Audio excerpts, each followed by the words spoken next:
nó bán là để bắt cơm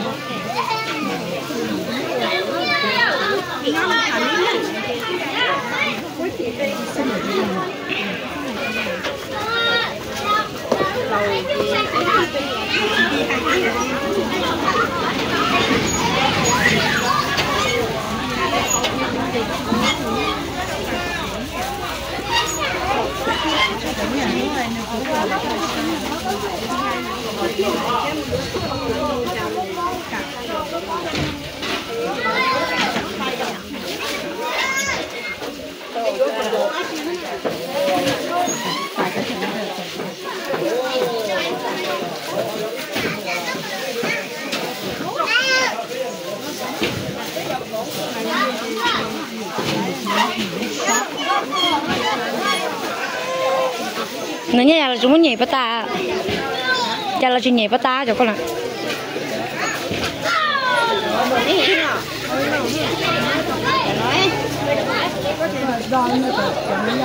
Cho nó như vậy cho không làm gì nha. Ha, này cho nó kỳ cho ha. Hả chỉ cho nó hết mà cho nên nó mà cho nếp nha. Cho có cho kỳ à, cho có cho kỳ đua rồi thế nhỉ? Không đâu thưa. Cho nó cho kỳ à, họ biết cho ấy, nó cho chỗ á, cho chỗ á, cho chi hả? Mua mà, mua cho nó chua. Cho nó ít nát sen tớ, cho nó là cho kỳ kỳ á, mày cho nếp nè.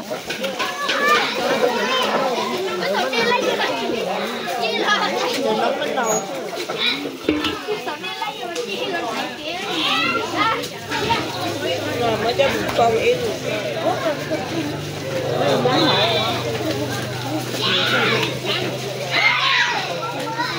Ít thôi nhất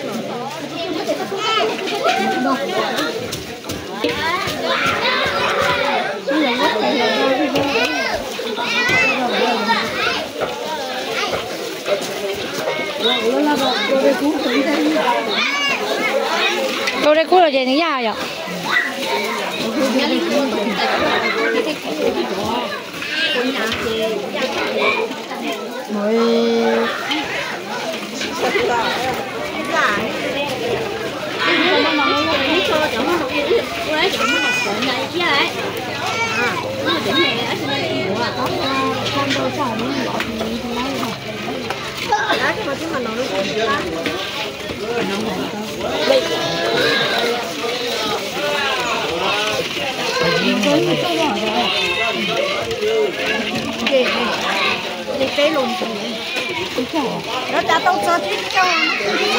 Vô là cho suốt cho lớn nào mà.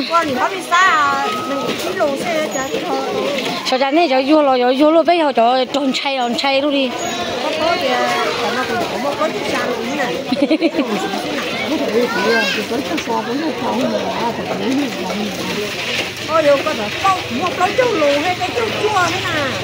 Có chơi tụi mình nhỏ là? Lâu rồi là?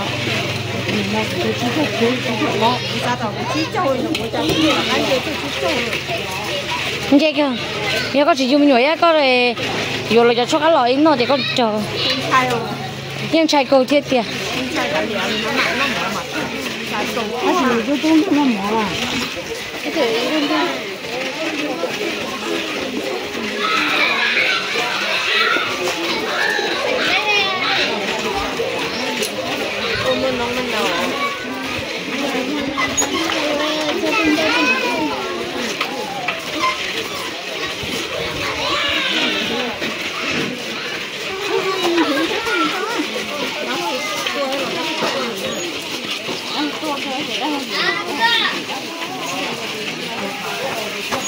Nóng à?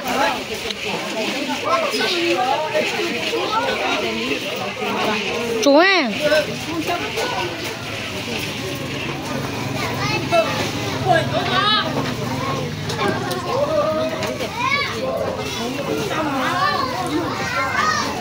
Nè tụi mẹ ăn là mì sườn hết là mẹ ăn.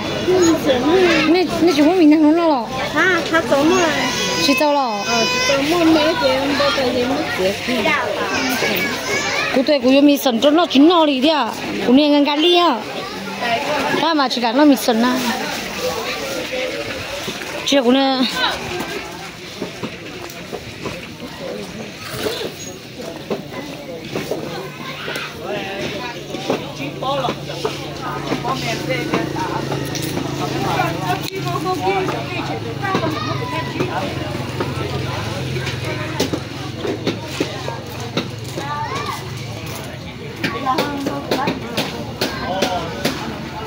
con gánh nó cần à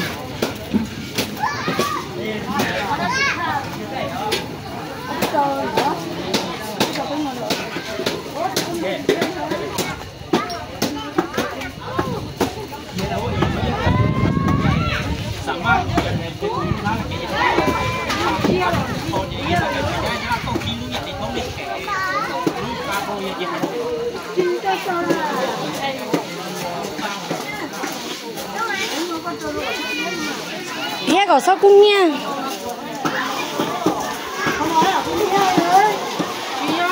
nè cho băng nồi rồi thế chứ cho băng nồi rồi thế thì chỉ cung nha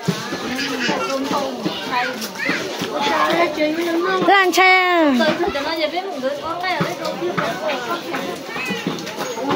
số